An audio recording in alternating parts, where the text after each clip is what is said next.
Hey, it's Joy Foley here with the Oil and Gas Global Network and Supply Chain Podcast, and it's sponsored by Verison. I have with me my good friend Kattya Destefano with Kattya and Company, and we're here to talk about experience marketing. Hey, girl. Hey, girl. How are you?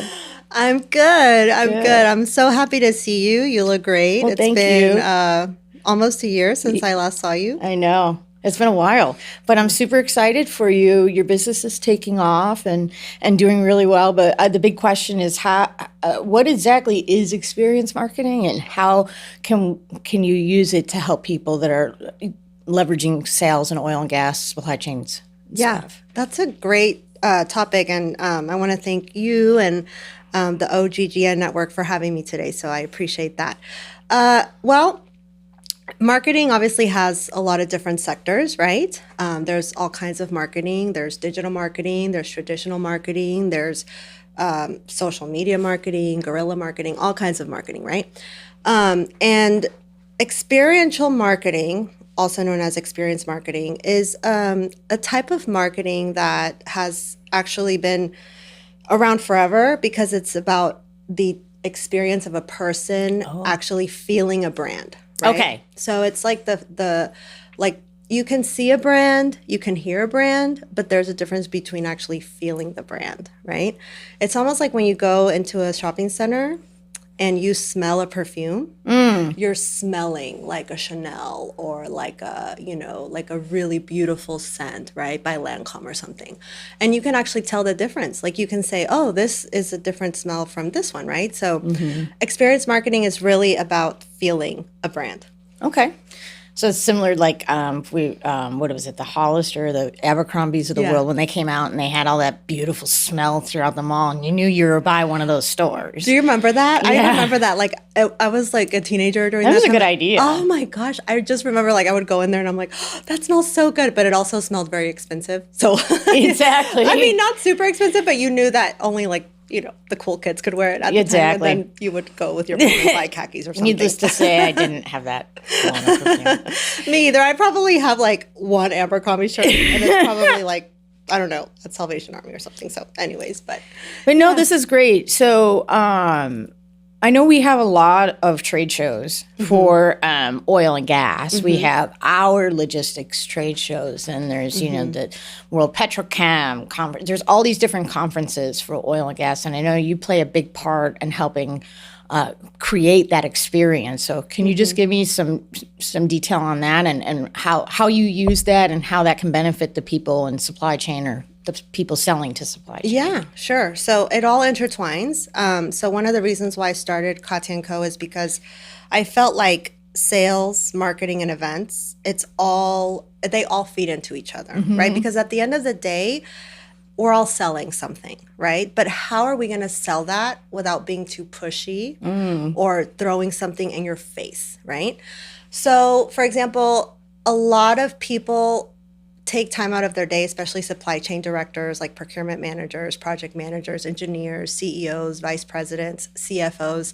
They'll take time out of their day to go to these shows, right? And it's a day of work that they're basically taking to go and experience a brand. And they already come with the mindset like, oh, I'm going to probably run into a lot of salespeople, or I'm probably going to give out my business card, which some people take business cards, some people don't, right? You probably know that, right? Yeah, I've been that sugar on the anthill at the conferences when I was the owner's representative for years. So, you come in and you're like, should I just take 25 cards or one card? And of course, I was always on the sales side, so I would take like 150 cards because I'm like, But I think like one of the reasons why I started Kattya and Co is because I would see a gap in like the way that people were marketing their booths, right? I would see it was all about the charisma. And I would see people literally just standing behind a table, bored to death, and they were not giving that client the experience, right? So I do have a lot of people reach out to me. A lot of companies reach out to me. A lot of startups reach out to me. They don't know how to, get the trade show supplies, or they maybe just have run out of ideas of how to actually attract people to their booth. So one of the things that I love to really showcase is how can we make your brand stand out, with all your competitors. And I think that's where experiential marketing comes in, and really coming up with a really cool idea, crafting a plan that you can have the client feel, smell, touch. We're all missing that human touch, especially after COVID. And that's where we really think outside the box, whether it's providing, like a show booth. We call it trade show booster, right? Almost like after COVID-19, they had the booster shot, so we call it the trade show booster. That's a good one. Yeah. And so it's basically a person that comes in with knowledge of your company. We train them on your company, and they can come in and really talk about your brand, right? So that's one thing. We come up with maybe like a coffee experience, or, maybe somebody can draw.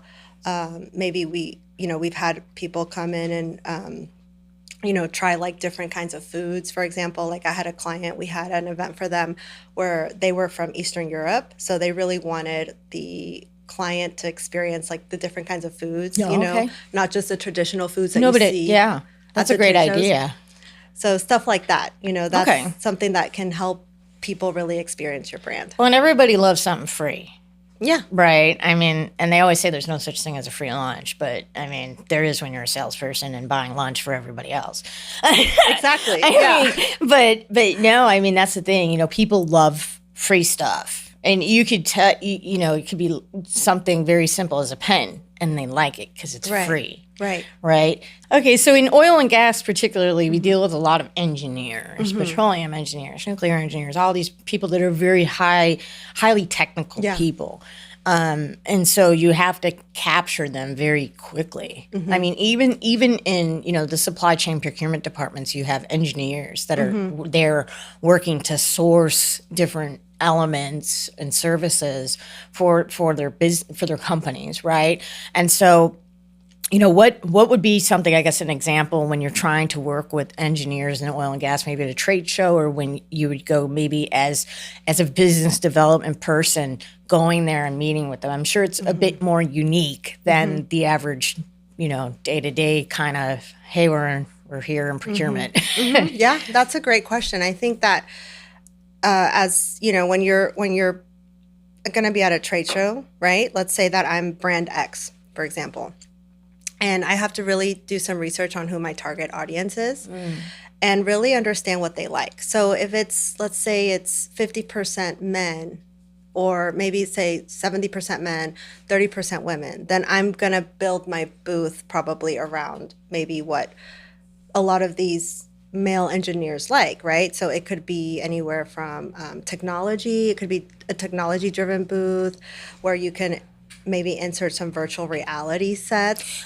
They love that, right? Virtual reality, or like an immersive experience, right?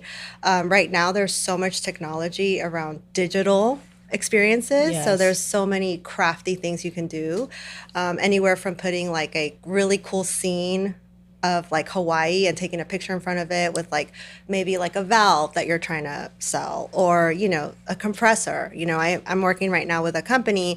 They're going to have a booth. It's quite small, so we have to get really creative on how we're going to actually expose their 3D model, right? Okay. They're trying to show one of their clients or their potential customer what they sell, but what they sell is really big. It's like 60,000 pounds, 20 foot, wide, and yeah, it's big. It's just a really long piece. Really wide and long piece. So how do we make that smaller to fit the 10 by 10 booth, right? So those are some of the things that we're doing to really catch people's attention. Okay. And that way the clients or the audience, their audience, can go and experience that 3D model.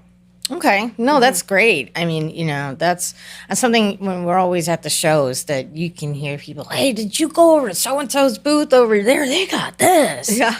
And I mean, honestly, you have people that are walking by booths, especially in oil and gas, that you've got, maybe 3 seconds to capture them, to get them into your booth and just start talking. I mean, because it's we like right now, Yeah. So if you can't get me right now, then Exactly. So Yeah. I mean, is that something that people still struggle with in at the oil and gas shows like we do in the logistics world? Yeah, I think that because there's, especially right now, there's so many new startups popping up, right? And there's a lot of technology companies that support the operators, that support like the EPCs, that support the suppliers. So it's not only like traditional companies like before where you had like your operators, your service companies, and then maybe, some other kinds of companies. Now you're really getting a lot of startups. So the space is probably limited. So you're seeing a lot of booths that are not, I'm not going to use the term crammed up, but they're just closer to each other. So you have to get really creative with your space. And I think that you have to have a vibrant marketing plan, so that when people are passing by your booth, like the colors stand out, the fonts stand out, maybe the interactive screens. Right now there's a lot of technology behind LED lighting, so you can have really cool graphics. Yes. LED graphics. LED screens, which are a little bit more sustainable, and yeah. So you definitely have to be fast, and you have to be persuasive, and you have to have a vibrant booth. Well, that's awesome. Yeah, I the trade show, we go to so many of them in our industry in oil and gas, and with me in supply chain and logistics, it's never ending, the trade shows that we have. But it's interesting when you walk by those booths, especially because, you may have like 20 different valve manufacturers that are all trying to market the same gate valve.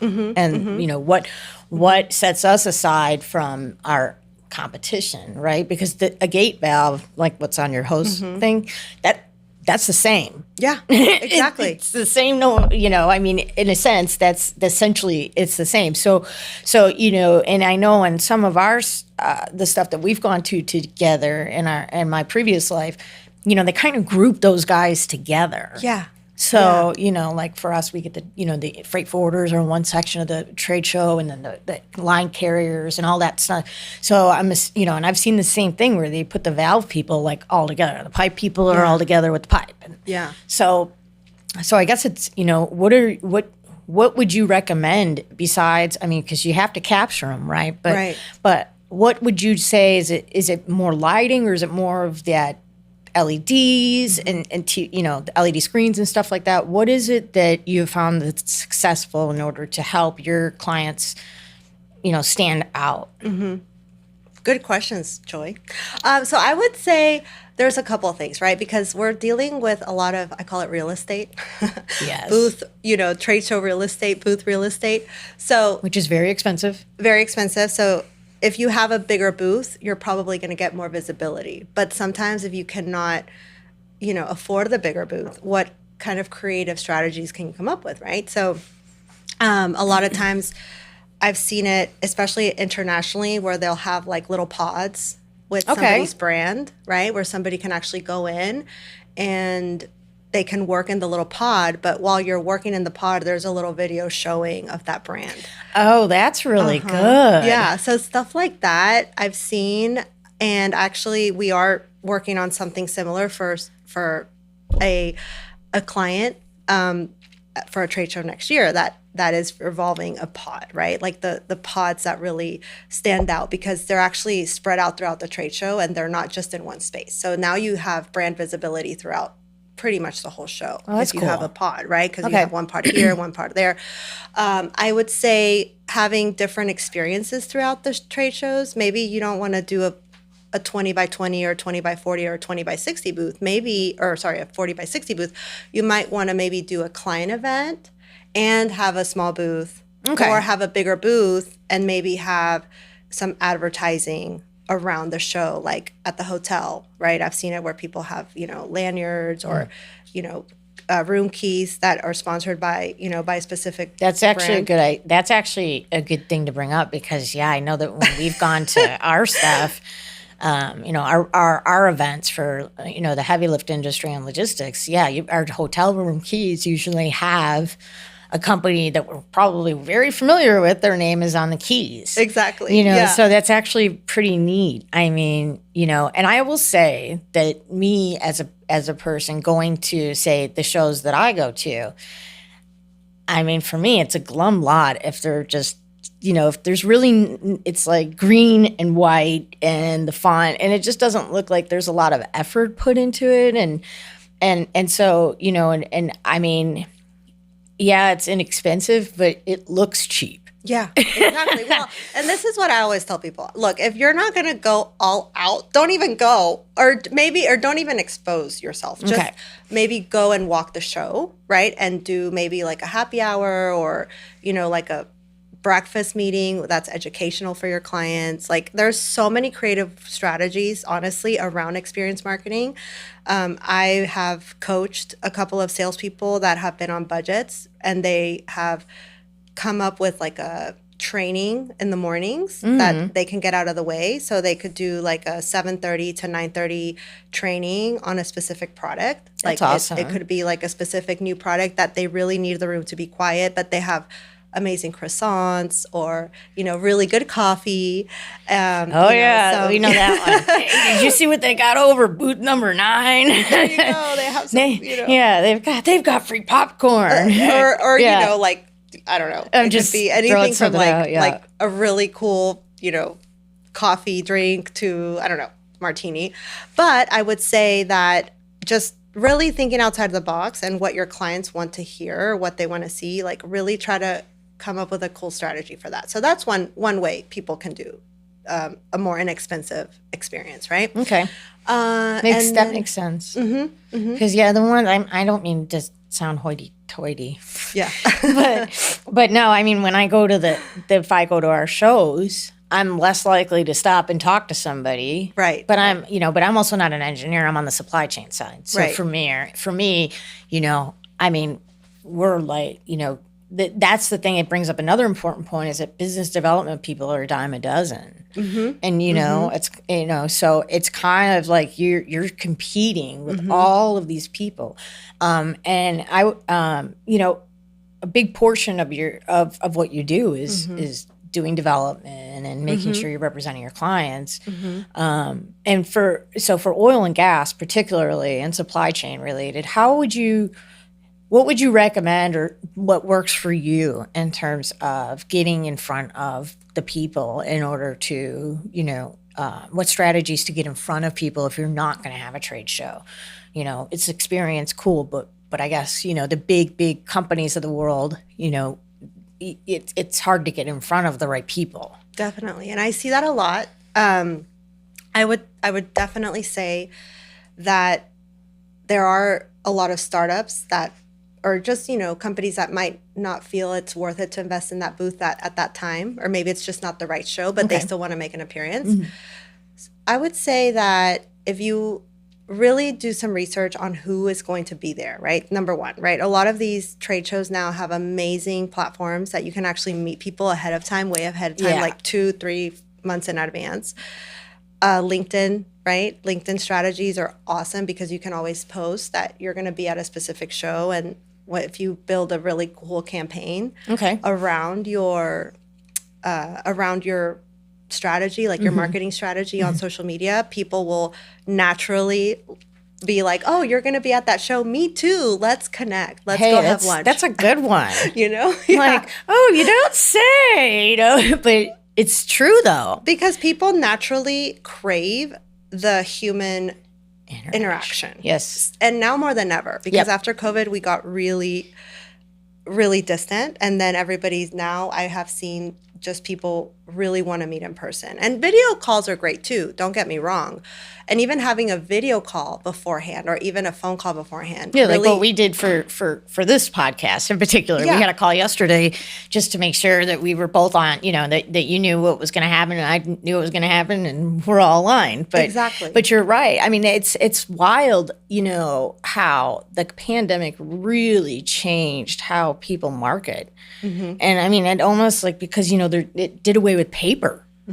I mean, in our industry, we're grossly archaic. Everything was done on paper. Yeah. I mean, bills of lading, everything, the original bills from the ships and everything. So, Exactly. So, we got away from paper, right? And so we did away with a lot of different old, tried and true techniques that aren't necessarily valuable now. I agree. And so I guess for you, what is probably one of the biggest changes that you saw since then in terms of, you have experience marketing, if that's it, you went more from face to face to now, doing experiences, or I guess I'm asking a very broad question and I'm sorry. No. So I think that's a valid point that you're making, because I think after COVID, so many people, the way that they were interacting changed too. Because, for example, some people don't like to talk on the phone. Some people just like to email because that's their way of communication. Right. But some people, naturally, they are working behind the computer all day, that all they want to do is talk to somebody, right? So I think you just have to know your customer, right? Know what kind of form of communication they like. And I think that both phone and email are great. Stay there. both phone and email are great. But there's also other forms like writing a handwritten letter. I remember I used to write handwritten letters all the time. Remember pen pals from years and years and years? Yes. Oh my goodness. Yes. And it's true because, we got away from, my handwriting has changed drastically since then. Mine too. Because now I wasn't using it. I was using it every day and then went to almost not using it. And, and it's like, okay, but you're right. I mean, it's really, it is. It's that warm and fuzzy that people gotta feel. Now people are asking for that more, I think, in my opinion. But it depends, right? Because you might have a buyer that's just super busy and they just need a quick email with a quick quote. And then they're going to obviously look at 3 different options and they're going to say, oh, okay. 3 bids and a buy. Yeah. But where I think where experience marketing falls into play is that you might have a buyer that's using a specific company a lot, and then they're at a specific trade show and another person from that company sees them and they're like, oh, we use you guys a lot. Yeah, I know who y'all are. So you definitely want to create a good experience, right? For that buyer, that person that's at the show, because they're already dealing with you. So you don't want to give them a bad impression or a bad experience at the show. Well, no, that's true, because I actually have had a few bad experiences with business development and people or the sales, because I know there's a difference between sales and business development. They're 2 different things. I understand that. So, but I've had run-ins with some that are just like you said, they're really pushy. They want to shove their cart at you, and they want to, especially as an owner's representative, we're sugar on an anthill. I mean, it's like I have to almost go like incognito to the shows, because no. I gotta hide because it's like they're coming for me. Yeah, and I think that's where you want to create that experience, right? So, and I think it's also really important for BD and sales to have, and marketing to have that internal communication beforehand. Alignment. Oh, yeah. Because you might have clients that are already buying from you for years, right? And maybe they don't know. If you try to sell them, they're like, no, we're a client already, right? So it's good to have that communication. No, you're right. That's great. That's actually really good that you bring that up, because I can't tell you how many times that would happen to me in my previous life, where I would either get somebody that says, well, tell me about what X company does. Right.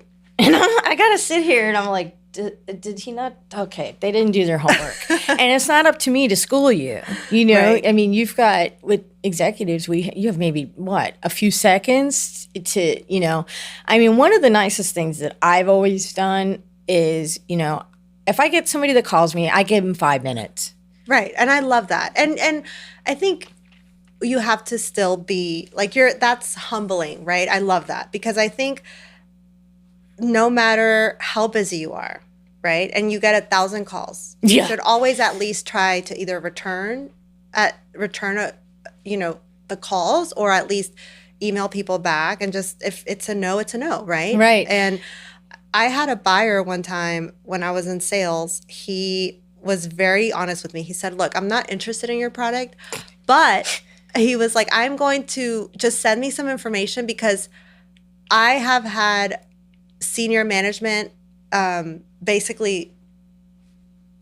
I've been frowned upon for not including other suppliers. Yes. Because they could have had more choices. I've seen that as well. So it's important to know what suppliers are out there, what options you have, and even to I think it's everybody feeds off each other, right? So regardless if you have a lot of competition, you still have to show up. You still have to write the emails. You still have to make the calls, right? Yeah. And then on the other side of the supply chain, right, which is the procurement buyers and the BD people and the vice presidents and all that, like they still need to listen to those suppliers because they might have something that you really need that's going to make your company stand out and it's going to make your company grow.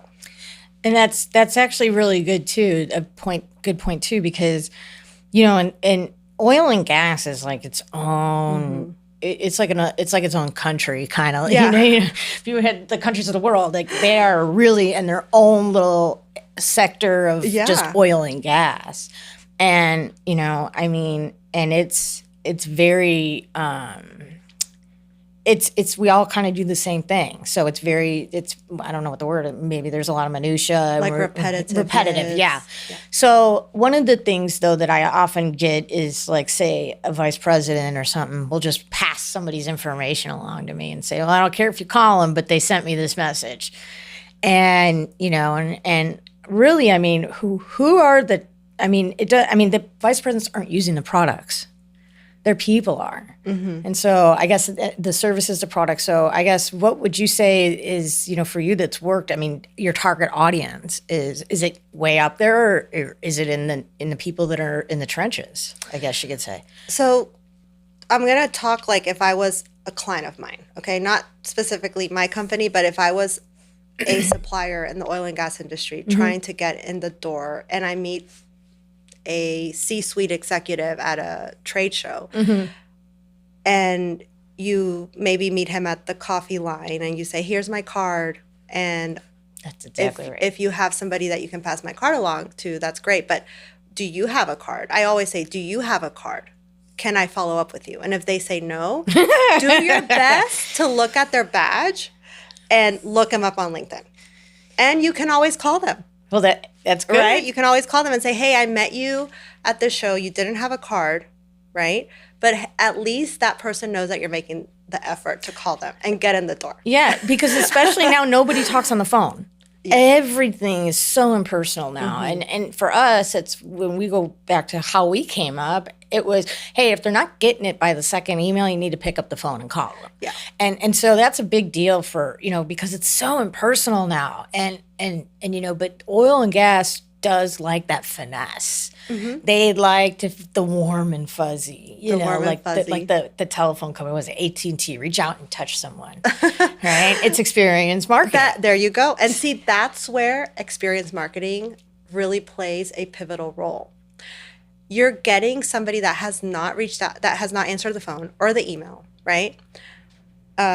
You're getting them out to an event. You're getting them out to a show. You're getting them out to an experience, whether it's an educational event, whether it's a corporate event, whether it's a trade show. That event is going to get them out. Okay.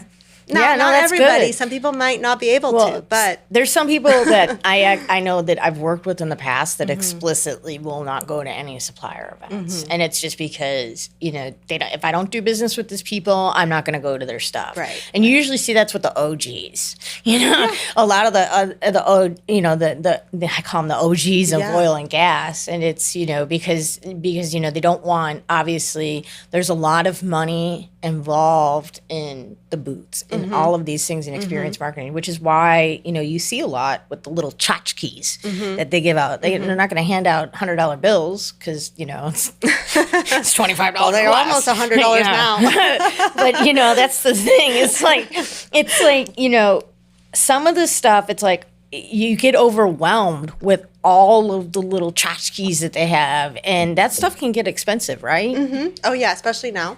Okay. With, tariffs, right, being high, a lot of the imports are a little bit higher than before. And I would say because they are a little bit pricier than before, you might want to be a little bit more strategic on who you're going to give them to. And I actually had that same question asked to me about 2 months ago. I had a client that said, oh, we bought all these really cool giveaways, but we don't want to just give them away right. to, I'm not saying like no, anybody, but you just don't, you want to be smart about your right. giveaways, right? So I would say in order for somebody to get something, you need to at least grab a business card or an email, and that's a great way to build your marketing list too, right? Okay. So a lot of these companies will say, oh, we have all these giveaways. Well, use that to your advantage. If somebody wants a battery charger, or they want like these really cool glasses that you have, or umbrellas, whatever you're giving away, you can always ask, hey, you can get this, but we would like to have you on our email list, sign up for our email list, or give us a business card. And that's like a really honest transaction. And that's a great way to... That is actually when you put your card in here for a drawing. There you go. That's a great way to get people. And now that I think I can't tell you how many times I walk by, I'm like, oh, that's a Yeti cooler. There you go. And I drop my business card in and go about my, talk to them for a few minutes and go about my business. But, it's true. I mean... It really does come down to that. Now, I'm going to highlight something you did a year ago with one of the conferences that we go to. So you had a booth, and yes, it was awesome. And there was a lot of good stuff going on there, a lot of wellness stuff going on. So what was one of the things that you did? I guess I'm not going to steal your thunder and tell everybody. I want you to tell me. Ooh, okay. What was your idea for that experience? So that was a partnership with a company that we wanted to really promote at the event. It was a wellness app, and we really wanted the clients to have more of a calm and meditation-based experience. So we wanted to really interact with them in a more calm way, where they could come in and they could feel like they could just maybe talk about their stress that day. We did like a meditation with sound baths, and we also had this massage the massage chairs, so that was really cool. And that really, the people actually really wanted to come to that because they wanted to get away from everybody. Right. And so that was really fun. And we gave out, some tea, some mint tea to relax people, and eucalyptus sprays. And so that was really cool. So that was actually a really cool experience. I thought that was a great idea, because supply chain is a pressure cooker. I mean, especially in logistics, and that's just one little part of, supply chain. But yeah, I mean, supply chain in general is very stressful. Yeah, absolutely. And I've seen it day and day. And, you and I both come from a logistics background. And I think that's where I have a competitive edge, that being so many years in logistics, I got really good at planning, and having a maybe logistics plus design experience just got me really, really sharp with, putting these booths up really fast and coming up with a plan. And I think that the people in supply chain have a very fast-driven lifestyle, especially when it comes to work. Maybe not off work for hours, oil and gas, but yes, because it's a very if somebody needs something, they need it yesterday because they're down. Exactly. And, so that, and we have to go to the people that we can count on. But that's the stuff that we want you to sell to us.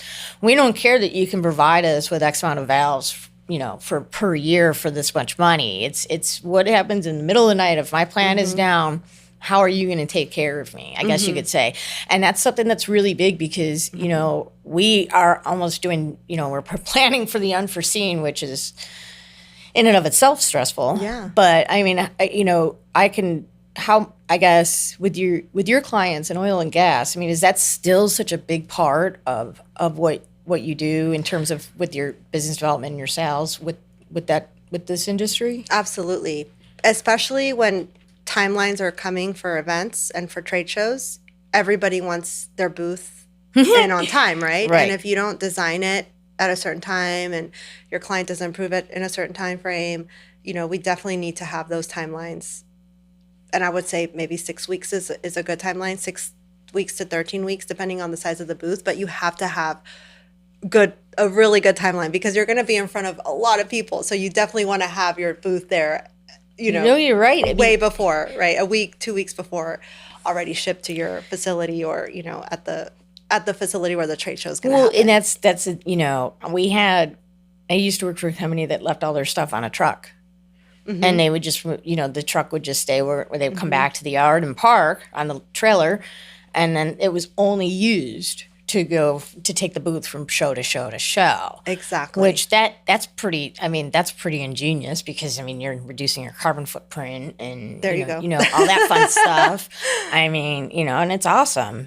But and it's so great that, there's still a little bit of that old, want to have personal finesse, that personal, warm and fuzzy that people want. Especially in our culture, people, it's so just rough and tough, you know, and and it's not a friendly place. No.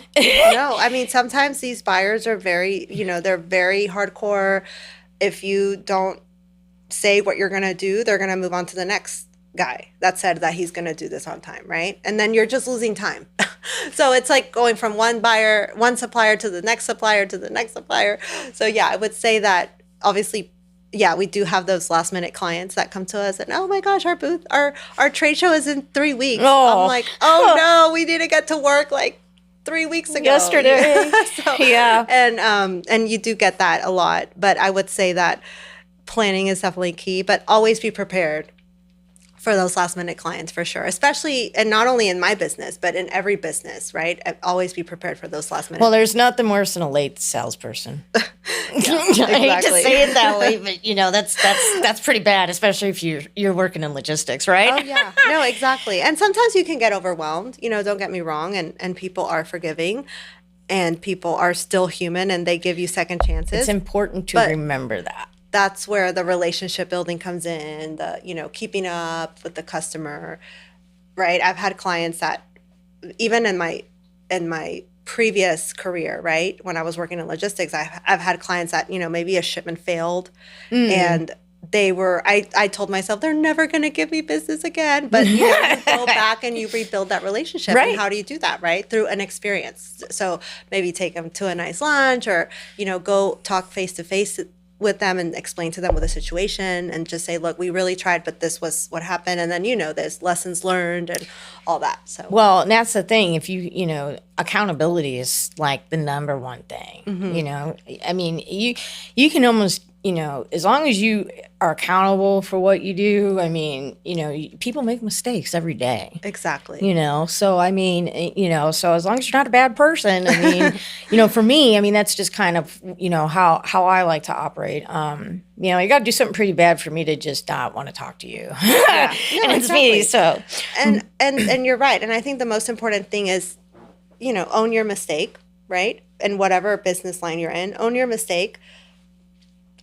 Own the fact that maybe you made a mistake or educate the client and say, look, you came to me at this very short timeline. Mm-hmm. This is what we can do with this much, right? Yep. And just be honest with them up front. Because if you sell them something that's not really going to happen, then that's where they might be a little bit sour or the relationship can get sour. Yeah. That makes perfect sense. Mm-hmm.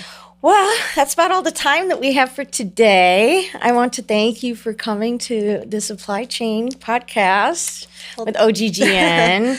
It's been great seeing you. I wish we had like 40 more minutes. I could spend another 40 minutes with you. Me hours. As well. Me as well, Joy. And it's always a pleasure to see you. And at the end of the day, I think, experiential marketing is about bringing your brand to life so that people can actually feel your brand. So that's awesome. Yeah. That's really great. And thank you so much for coming and sharing your wisdom with us. Thank you for having me. All right. Thanks for listening to OGGN, the world's largest and most listened to podcast network for the oil and energy industry. If you like this show, leave us a review and then go to OGGN.com to learn about all our other shows. And don't forget to sign up for our weekly newsletter. This show has been a production of the Oil and Gas Global Network.